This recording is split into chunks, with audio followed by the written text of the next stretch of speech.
disrupted. America that I fought for. Weird thing to happen. So there's a huge worker strike right now with Air Canada employees. And these are flight attendants, these are crew workers, these are people, flight attendants that are just demanding decent wages. They know that they've been getting cutbacks since COVID, that these airliners are cutting back and back on labor costs and being subsidized by the government, even though they're not paying decent wages. And the Air Canada employees are fighting back. So they're striking to negotiate a new deal and contract that gets them better wages. And the government refused to negotiate and is declaring the strike illegal. According to the Globe and Mail, Air Canada flight attendants strike declared illegal by the Labor Board. So rather than negotiating and coming to the table like they could have done, hey, with the Freedom Convoy, they could just negotiate. They could have had a talk and decrease the need to strike. They're just clamping down on them. They're clamping down on people exercising their right of protest. So it goes on to say, Canada Labor Relations Board has declared illegal the strike by Air Canada 10,000 flight attendants. The Canadian Industrial Relations Board said in a decision issued on Monday morning, the Canadian Union of Public Employees' defiance of a back-to-work order on Sunday is unlawful. So the Canadian government wrote and mandated that the Air Canada employees go back to work. That's what that is. That's a back-to-work order demanding that these flight attendants and crew workers and people that work for Air Canada stop the strike, make the protesting illegal, and demand them to go back to work. But the Air Canada is not taking this. The people representing Air Canada are defying this work order. So now the Canadian government is doubling down against them instead of negotiating. The decision orders the union leaders to send their members back to work by noon on Monday and also directs the members themselves to return to their duties. The members of the union's bargaining unit are directed to resume the performance of their duties immediately and to refrain from engaging in unlawful strike activities, reads the directive signed by Jennifer Webster, vice chairperson of the CIRB. The order was issued in response to an application by Air Canada. The airline on Monday morning suspended its financial guidance for the third quarter and a full year, citing the strike and suspension of all flights. Prime Minister Mark Carney told reporters in Ottawa on Monday, it is disappointing negotiations have not yielded a new labor contract. Well, that's because your government is not negotiating. That's why negotiations are failing, because your side of the aisle is not meeting up to Air Canada employees. That's how you negotiate. Both sides have to come together and hammer out a contract. Air Canada and its union is willing to do that, but the Canadian government is refusing to. That's why they're angry. That's why they're not going back to work, because you didn't do anything to negotiate with the union. The dispute has disrupted travel plans of hundreds of thousands of Canadians and visitors, he said, urging both sides to reach an agreement as soon as possible. We recognize very much the critical role that flight attendants play in keeping Canadians and their families safe as they travel. Oh, really? Really? Because the strike and the information that you're about to see later on in the segment prove otherwise. And as we're seeing more and more planes falling apart, mostly done by Boeing, as we're seeing ground crews that are poorly managed, that they don't have proper responders, as we're seeing the devastation, I don't know why people even have a trust in flying anymore. I don't know why people would have trust in airplane travel at this point, with the amount of stories that are coming out on just how devastating this transportation sector that they claim is beneficial, how lackluster it is. If air travel and employees of air travel are so essential, why do you treat them like crap? Why do you treat them worse than dirt? Why do you make airplanes that fall apart in the sky? Why aren't Boeing planes built better if it's so essential that we have air travel going back and forth? The flight attendants walked off the job early on Saturday morning, halting about 700 flights a day and grounding Canada's largest airline. Labour Minister Patty Hajdu on Saturday issued Section 107 of the Canadian Labour Code to order an end to the stoppage and directed the CIRB to arbitrate a resolution to impasse at the bargaining table. The union defined the order, and the airline canceled plans to resume some flights on Sunday. Air Canada has said it will resume operations on Monday evening, but it is not clear how that would happen. The airline said in a statement on Monday it is committed to resuming service as soon as possible.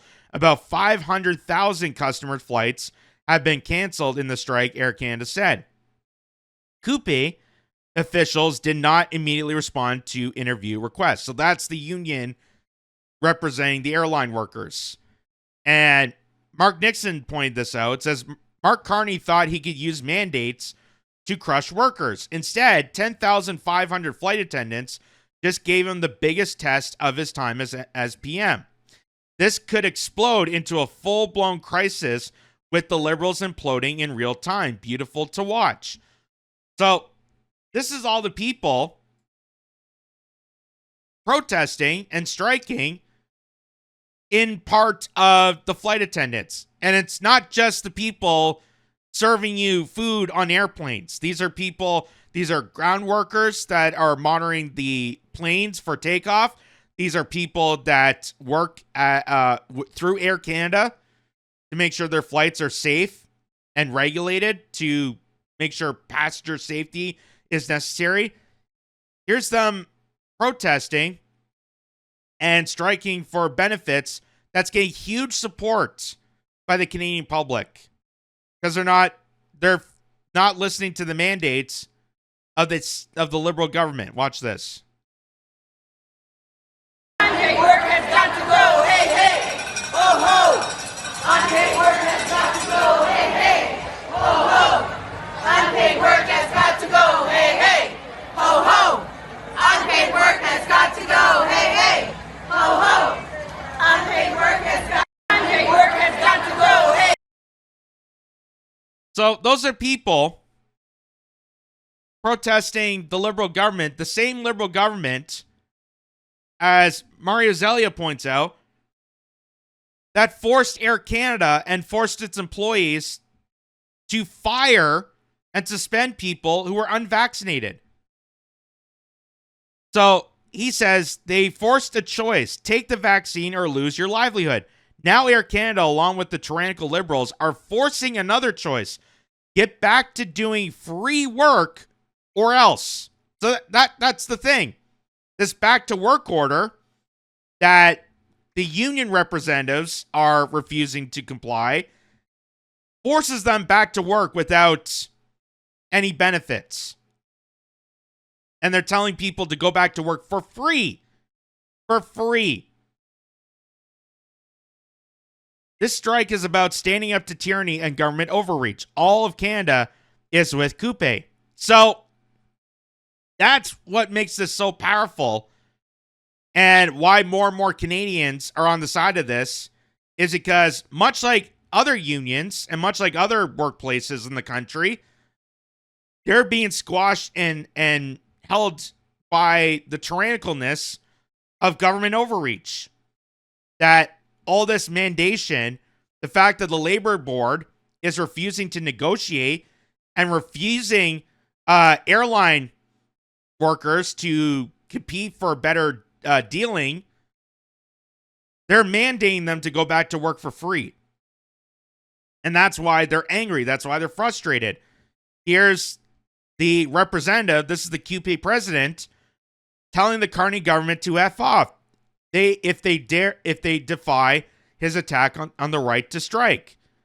So he's holding the right to work order in his hands, and watch what happens when he goes to meet to the striking employees. This is the CIRB order. Here's what I'm supposed to do. I'm expected to say, stand down. I'm expected to direct you to go back to work. I'm expected to end this strike.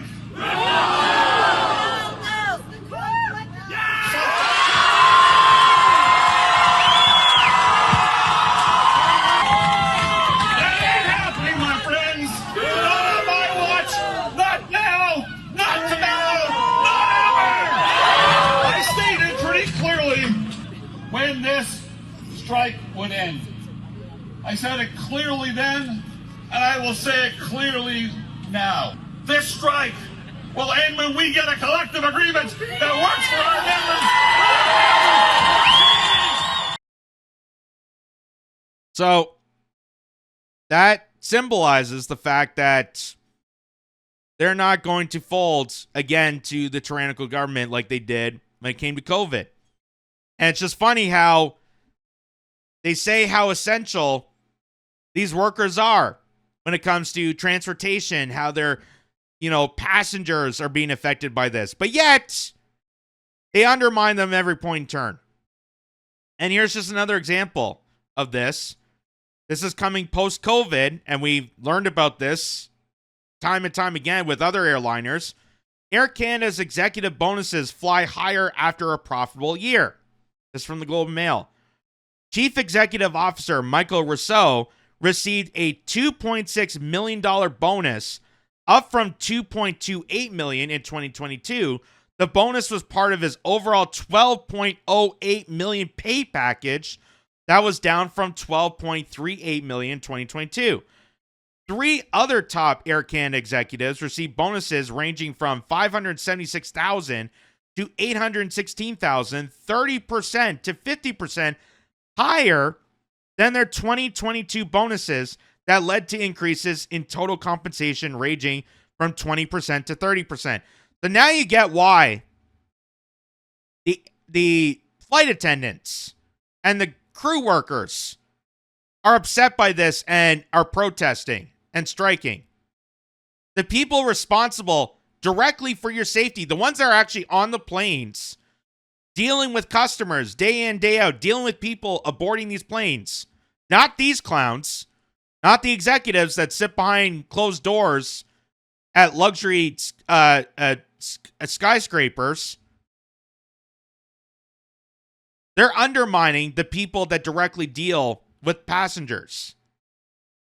And Air Canada is a very profitable business. Air Canada is very, very, very lucrative in wealth.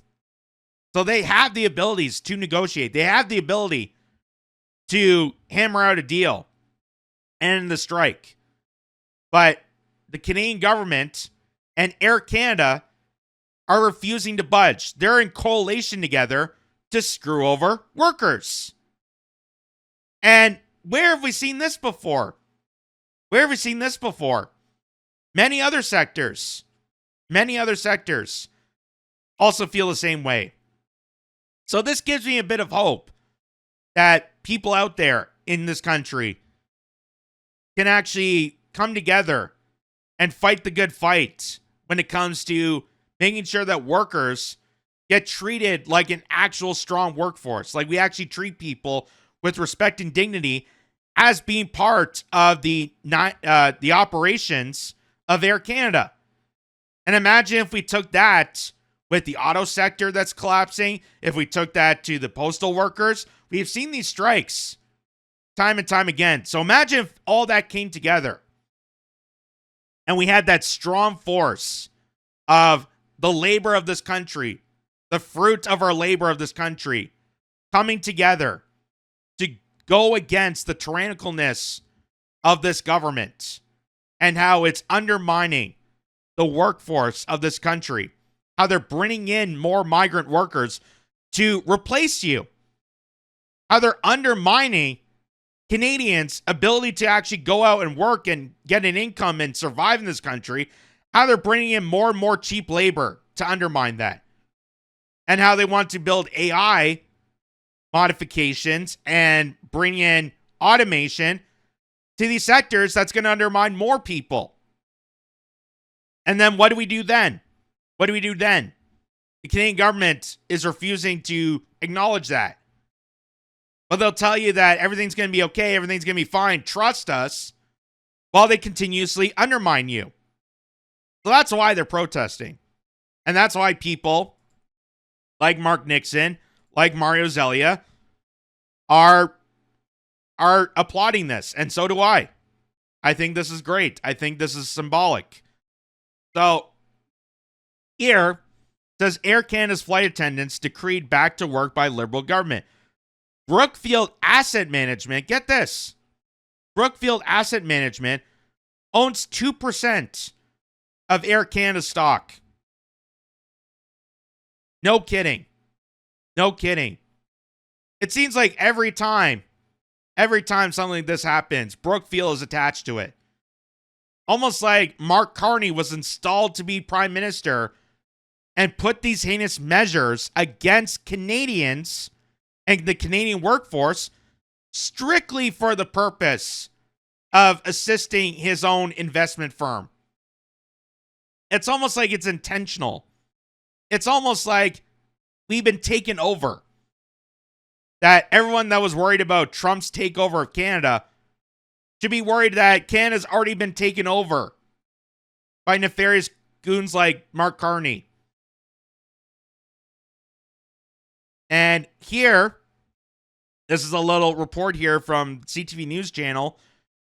The federal jobs minister speaking amid Air Canada. So this is them enforcing this mandate, telling the strike workers, instead of negotiating, which could easily resolve this, they're telling the workers, hey, get back into line, suck it up, deal with it. We're not going to pay you.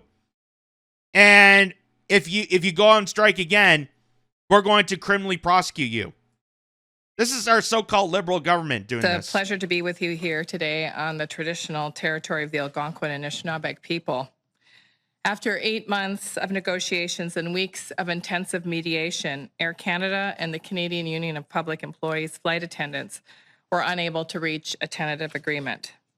The government firmly believes that the best deals are reached by the parties at the bargaining table, and we will never stop believing that.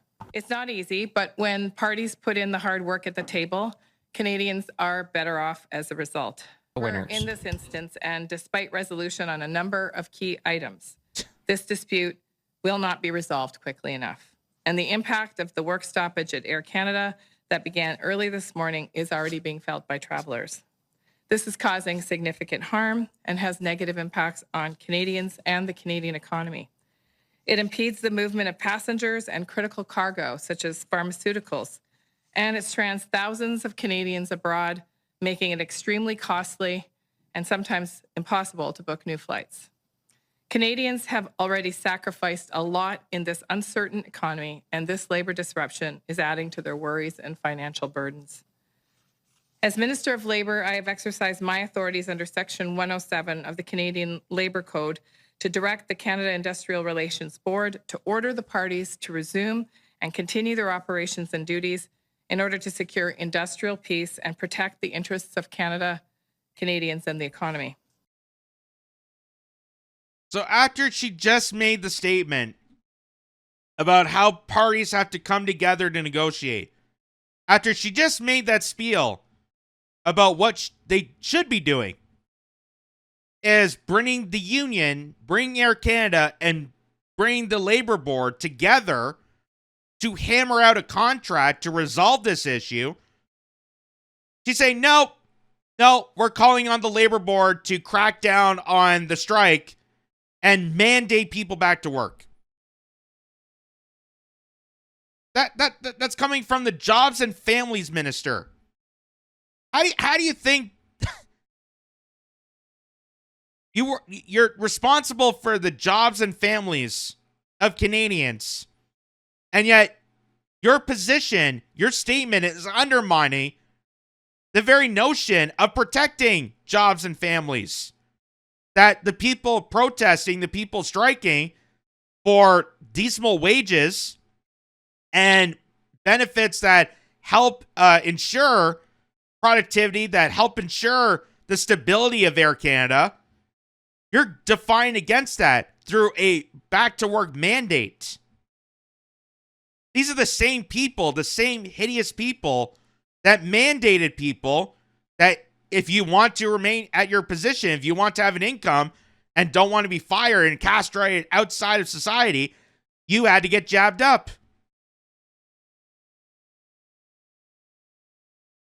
So, they're so hypocritical. They're so hypocritical in their own statements, making that spew about how parties have to come together and we can negotiate something. It's important that everybody gets a voice. It's important that diversity happens. It's important that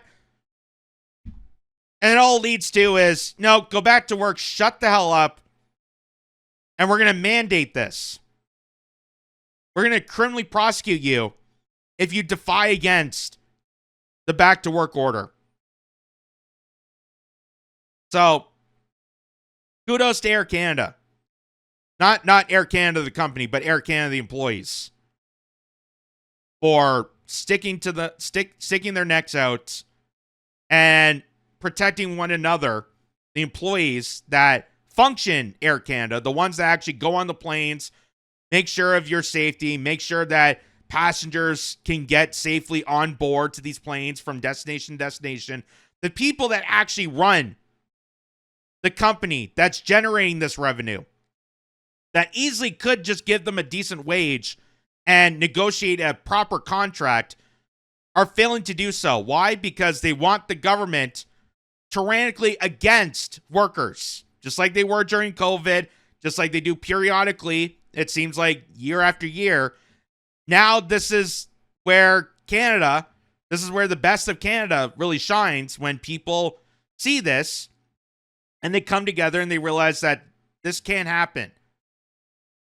That Air Canada employees are just like any other employee, and they're getting undermined by the Canadian government, especially the Minister of Jobs and Families, telling you to shut up and get back to work as we continue to make it more harder for you, that you have to sacrifice more. Remember that? Mark Carney telling you have to sacrifice more. For what? So that they can give billions more to Ukraine? So that he could take more vacation, so they can add a pay raise to all the politicians that barely make it to office? What are we sacrificing for? What is the hard worker of this country sacrificing for? And now the ministers are telling you to shut up, get back to work. So I am more than happy and applaud the workers at Air Canada. I hope they're able to make something work. I hope that some negotiation happens, but this is symbolic. This is the good of Canada. This is where I feel like we've lost hope and faith, that maybe I've regained some hope with people. And if we just took that and applied that to other unions, other sectors, and realized that all of us together are being undermined by this government, by the heinous actions of Mark Carney and company, purposely to undermine the labor of the fruits of labor of this country, you'll be amazed how things happen. Look at what happened when the Freedom Convoy got together, when all Canadians of all walks of life gathered together for a common consensus. We can do that. We can do that coast to coast. And I think that's more than necessary at this point that we need to do. It just takes courage. It just takes strength. It takes putting aside your BS differences, putting aside your propaganda that you've been told that people, from different areas or different backgrounds are awful compared to you, putting that aside and focusing on that Canadians are Canadian, that these people are working to make a living the same way you are. So I'm proud of this. And I hope that moving forward, there's more benefit to this, but we'll follow this as much as possible and see where it goes.